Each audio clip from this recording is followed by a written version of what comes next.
মোৰ ছাত্ৰ-ছাত্ৰীসকল তোমালোক সকলোকে আমাৰ এই চেনেলটোলৈ পুনৰবাৰ স্বাগতম জনাইছোঁ। বহুতো ছাত্ৰ-ছাত্ৰীয়ে মোক হোৱাটছআপত মেছেজ কৰি সুধি আছে বা ইউটিউবৰ কমেণ্ট ছেকশ্যনত কমেণ্ট কৰি সুধি আছে যে আমি ফাৰ্ষ্ট পজিশ্যন বা ছেকেণ্ড পজিশ্যন বা থাৰ্ড পজিশ্যনত থাকিবলৈ আমি কিমান নম্বৰ পাব লাগিব।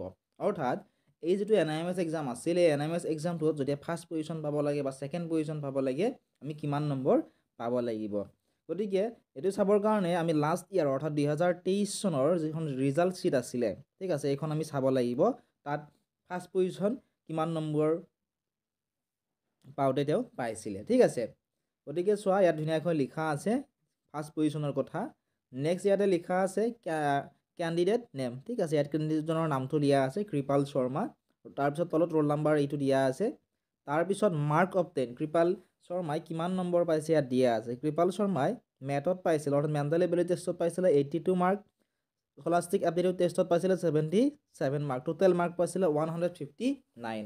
159 মাৰ্ক পাই তেওঁ ফাৰ্ষ্ট পজিশ্যন পাইছিল, অৰ্থাৎ সকলোতকৈ বেছি নম্বৰ পোৱা কেণ্ডিডেটজনৰ নামেই আছিল কৃপাল শৰ্মা, ঠিক আছে। নেক্সট ফাদাৰ নেম আৰু মাদাৰ নেম দিয়া আছে। তাৰ তলত তোমালোকে যদি ভালদৰে চোৱা, তাৰ তলত স্কুলখনৰ নাম দিয়া আছে। স্কুলখনৰ নাম হৈছে ছিংগাৰপাৰা পাঠিদৰং হাইস্কুল, যিখন কামৰূপ ৰুৰেলত অৱস্থিত। এইখন স্কুলতে মই পঢ়িছিলোঁ, ঠিক আছে। যোৱা বছৰ এই ছাত্ৰজনে, আমি পঢ়া স্কুলখনত ছাত্ৰজনেই ফাৰ্ষ্ট পজিশ্যন পাইছিলে, ঠিক আছে। নেক্সট তোমালোকে চাব পৰা ছেকেণ্ড পজিশ্যন। ছেকেণ্ড পজিশ্যন কোনে পাইছে তোমালোকে চোৱা।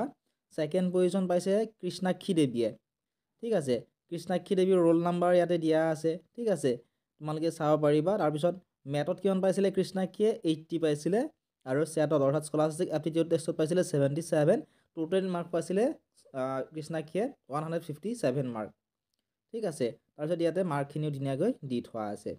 আৰু তেওঁ পঢ়া স্কুলখনৰ নাম দিয়া আছে জয়ন্তীপুৰ হাইস্কুল, ঠিক আছে। আমাৰ কামৰূপ ৰুৰেলৰে আমাৰ ঘৰৰ ওচৰৰে আছিলে এইখন স্কুলো, ঠিক আছে। ফাৰ্ষ্ট আৰু ছেকেণ্ড পজিশ্যন কামৰূপ ৰুৰেলৰ ছাত্ৰ ছাত্ৰীয়ে পাইছিলে।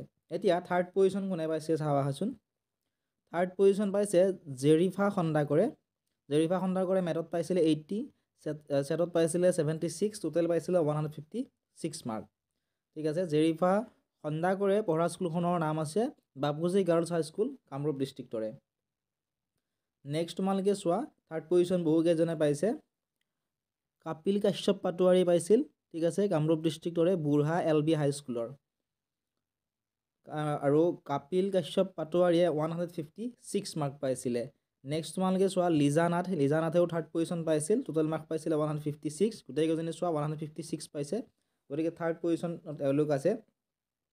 গতিকে লিজা নাথেও আছিলে পূব কামৰূপ হাইস্কুলৰ ছাত্ৰী, ঠিক আছে।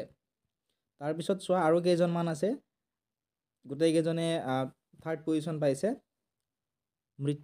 মৃত্তিকা কাশ্যপ আছে, ঠিক আছে, 156 মাৰ্ক পাইছে, গোপালনাথ হাইস্কুল কামৰূপ ডিষ্ট্ৰিক্টৰে। সুমন কলিতা 156 মাৰ্ক পাইছে, বুঢ়া LB হাইস্কুল কামৰূপ ডিষ্ট্ৰিক্টৰে। সুমিতা ডেকা কলিকতা হাইস্কুল কামৰূপ ডিষ্ট্ৰিক্টৰ, ঠিক আছে। নেক্সট য়াসমিন আখতাৰাও আছিল থাৰ্ড পজিশ্যনত। গতিকে তোমালোকে যদিহে 155ৰ ওপৰত পোৱা, তেতিয়াহ'লে তোমালোকৰ পজিশ্যন পোৱা চান্স আছে, ঠিক আছে। আৰু তোমালোকে পাছ কৰিবলৈ কিমান নম্বৰ পালে তোমালোকে পাছ কৰিবা বা স্কলাৰশ্বিপটো পাবা, ইয়াৰ ওপৰত যদি ভিডিঅ' বনাব লাগে তোমালোকে কমেণ্ট কৰিবা। মই চেষ্টা কৰিম এটা ভিডিঅ'ত তোমালোকক সেইখিনিও বুজাই দিবলৈ। ক্লাছ 8ৰ তোমালোকে যদি হোৱাটছআপ চেনেলত এতিয়ালৈকে জইন কৰা নাই, জইন কৰি ল'বা। ৰিজাল্ট দিয়াৰ লগে লগে মই তোমালোকক তাত ৰিজাল্ট যিখন PDF তাত তোমালোকক দি দিম।